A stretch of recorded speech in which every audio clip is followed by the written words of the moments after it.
Bismillahirrahmanirrahim. Assalamualaikum warahmatullahi wabarakatuh. Alhamdulillahirrahmanirrahim. Wassalatu wassalamu ala asrofil anbiya'i wal mursalin wa ala alihi wa sahbihi rasulillah ajmain. Yang terhormat dosen pengempu Dr. Andes Fitri Aidona MSI dan teman-teman yang saya banggakan teman-teman yang seperjuangan dengan saya. Sebelum saya memulai diskusi kelompok, alangkah baiknya saya akan memperkenalkan anggota kelompok saya. Yang pertama, Nadia Sahira. Yang kedua, Patrick Eliosiap. Yang ketiga, Fitri Yanin. Dan keempat, Intan Permatasari. Dan kelima, Indah Sartika. Dan keenam, Irsa Sahadat sebagai moderator. Baiklah, saya tidak akan memperpanjangkan ini, langsung saja kita ke topik pembahasan yang akan dibacakan oleh teman-teman. Kepada teman-teman dari kelompok 5, saya persilakan. Baiklah, saya Indah Sartika Sari akan menjawab pertanyaan pertama, yaitu jelaskan penyebab konflik pada kasus ILC yang dilarang tayang oleh pemerintah. Penyebab konflik ada 6, yaitu adanya perbedaan kepentingan, adanya perbedaan pengertian atau pemahaman, adanya perbedaan cara pandang, adanya ketidakjelasan tujuan, adanya perbedaan peraturan yang dianut, dan adanya perubahan situasi baru. Penyebab konflik ILC dapat dilihat bahwa konflik ILC dipicu karena adanya perbedaan pengertian atau pemahaman serta adanya ketidakjelasan tujuan terhadap penutupan ILC. Berawal dari status warganet yang bernama Iwan Panto yang mengatakan dalam narasinya, kalau betul-betul butuh kritikan, kenapa ILC dilarang tayang? Kalau ILC aja nggak boleh, tak perlu basa-basi Pak D.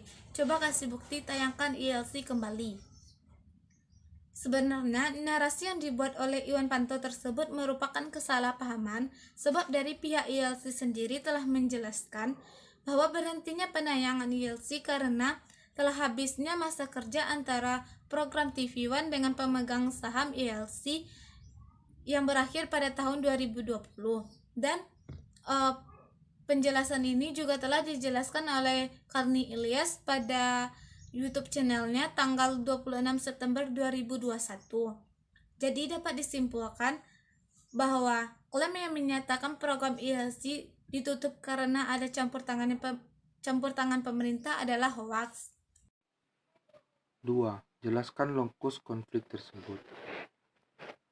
Lokus konflik adalah mempertimbangkan lokus atau di mana konflik terjadi. Di sini ada 3 tipe dasar sebagai berikut. Yang pertama, konflik diadik atau konflik di antara dua orang. Konflik ini dapat terjadi antara individu pimpinan dengan individu pimpinan dari berbagai macam tingkatan. Individu pimpinan dengan individu karyawan maupun antara individu karyawan dengan individu karyawan lainnya.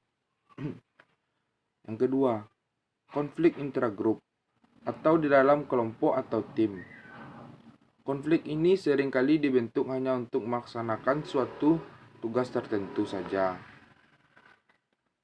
Riset telah menemukan bahwa bagi konflik tugas intragrup adalah untuk mempengaruhi kinerja di dalam tim. Hal ini penting bahwa tim-tim memiliki iklim yang mendukung, yang mana kesalahan tidak akan diberikan hukuman dan setiap anggota kelompok akan memberikan dukungan kepada yang lainnya. Yang C, konflik antar kelompok di antara kelompok atau tim. Konflik ini menyebutkan bahwa saling mempengaruhi di antara posisi seseorang, individu di dalam sebuah kelompok, dan cara individu tersebut mengelola konflik di antara kelompoknya. Yang ketiga, tingkatan konflik yang terjadi pada acara ILC di TV One adalah termasuk tingkatan konflik interior organisasi yang dimana sebuah bentuk dari konflik yang terjadi berada di antara dua macam bentuk organisasi maupun lebih. Pertanyaan nomor 4, jelaskan dampak konflik dari benarkah ILC dilarang tayang oleh pemerintah karena anti kritik. Dampak konflik tersebut, dampak konflik langsung. terlihat sejumlah tokoh menganggap pemberhentian tayangan Indonesia Lawyers Club merupakan kemunduran demokrasi. Terlihat pada cuplikan berikut. Terima kasih atas peran ILC selama ini. Kelihatannya demokrasi memang telah dimatikan, tulis Fadli melalui akun resmi Twitternya @fadlison. Jawaban pertanyaan nomor 5, jelaskan manajemen yang relevan untuk mengatasinya. Yang pertama, mencegah. Objek pencetus konflik harus disosialisasikan secara jelas.